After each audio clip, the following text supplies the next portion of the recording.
Texas lawmakers loosening restrictions on psychedelic drugs may seem unexpected, but the state wants to be a leader when it comes to research on one drug in particular, Ibogaine.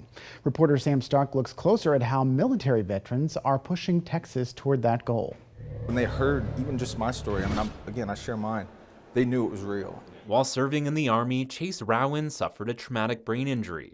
I was put on opioids. Like I said, I spent the next 17 years addicted to opioids. He said after just one treatment session with the naturally occurring psychoactive substance Ibogaine, he felt a clarity like never before. I've been sober this past March. I celebrated 2 years sobriety. I will spend the rest of my life pushing this because I've seen the impact it can have. Stories like Rowan's got the attention of the Texas legislature. Texas Governor Greg Abbott signed legislation that will set in motion an Ibogaine clinical trial, so it might be more accessible to veterans and others in the future. Texas will invest $50 million to support this research. Now, these funds can be matched by grants and private investments. I'm proud to sign it into law. The state said this research on Ibogaine is needed before it can be FDA approved. Studies have already indicated the substance can help treat opioid use disorder, depression, anxiety, and traumatic brain injuries. Texas has positioned itself as the global leader of Ibogaine research and development, which is critical. Brian Hubbard leads the American Ibogaine Initiative. After he learned about the treatment's potential, he committed himself to getting lawmakers on board. I came to commit myself to doing whatever was necessary to advance a therapeutic that can restore the mind, body, and spirit of an individual who has been walled off in the isolation of addiction. Sam Stark, State of Texas. There are concerns about Ibogaine. A study by the National Institutes of Health cited the risk of deadly cardiac complications. Others worry the clinical tests could encourage recreational drug use. Senator Tan Parker authored the bill and addressed those concerns. This will be administered in hospital-type facilities where you have proper cardiac capabilities, you have all the various things that need to be done when treating a patient with Ibogaine that we know of already today. So anything but recreational. This is very serious, very substantive. Texas is not alone in this effort. President Biden signed federal legislation last December to allow the Defense Department to fund psychedelic research to help military members. One high-profile advocate for Ibogaine research is former Texas Governor Rick Perry. He joins us now. Welcome. Good to be with you, Josh. Thank you. How did you, as a former governor, get involved in the push for Ibogaine? Well, I'll try to be as brief as I can. It goes back to 2006 when, just by the grace of God, we had a meeting on Coronado Island to tour the Special Warfare Center, Naval Special Warfare Center, and a young man helped lead that tour, Texas boy, and matter of fact, there were two Texas boys, one from Perryton and one from back over around Willis, and long story short, one of those was Marcus Luttrell. But that started my wife and I on this long journey towards learning about not only PTSD, but also traumatic brain injury, and actually how poor our government was at dealing with these young men and women who come back home impacted in a very serious way from their conflicts during this war on terror. One of those led to hearing that young men were going down to Mexico to be treated with Ibogaine and this plant medicine. I was very skeptical at first, but I was open-minded. I listened, I studied, and I came to believe that it is or could be, a major widespread solution for a lot of issues that we face in this country, not only the PTSD and what we put our warfighters through for the last 20 years, but for addictions, for some of the neurodegenerative diseases, Parkinson's, MS, potentially Alzheimer's and dementia.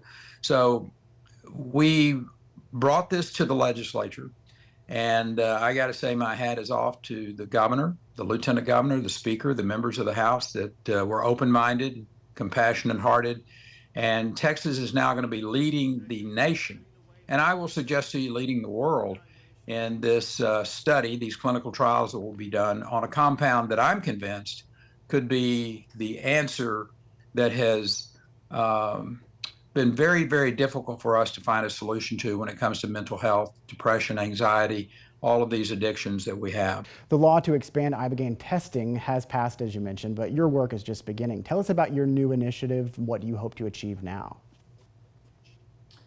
Yeah, Brian Hubbard, who is just the absolute genius on this, he has the experience, the knowledge, the understanding of how to run these clinical trials.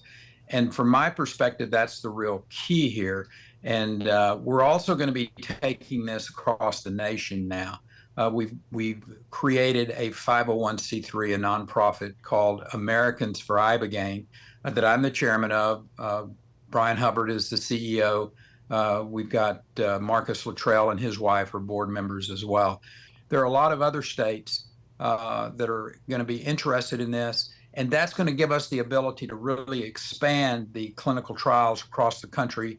Data is king in this kind of a business for the FDA to be able to approve something. So having other states help, having the federal government hopefully reschedule this compound from Schedule 1 down to Schedule 3, where it's a lot easier for these states and these appropriate entities to do the clinical trials, to do the treatments, and to hopefully bring this to the general population.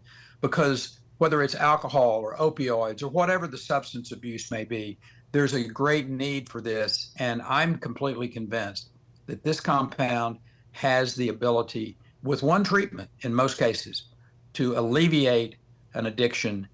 And that sounds too good to be true, but we've seen it now in thousands of cases.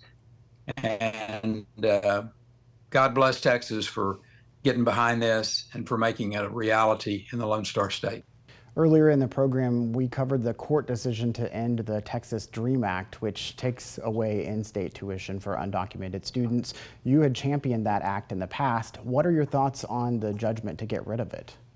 Yeah, 20 years ago, in 2001, well, almost 25 years ago, when that was passed, overwhelmingly, I think it was 7 votes against it in the House, and it passed unanimously in the Senate, as my memory recalls.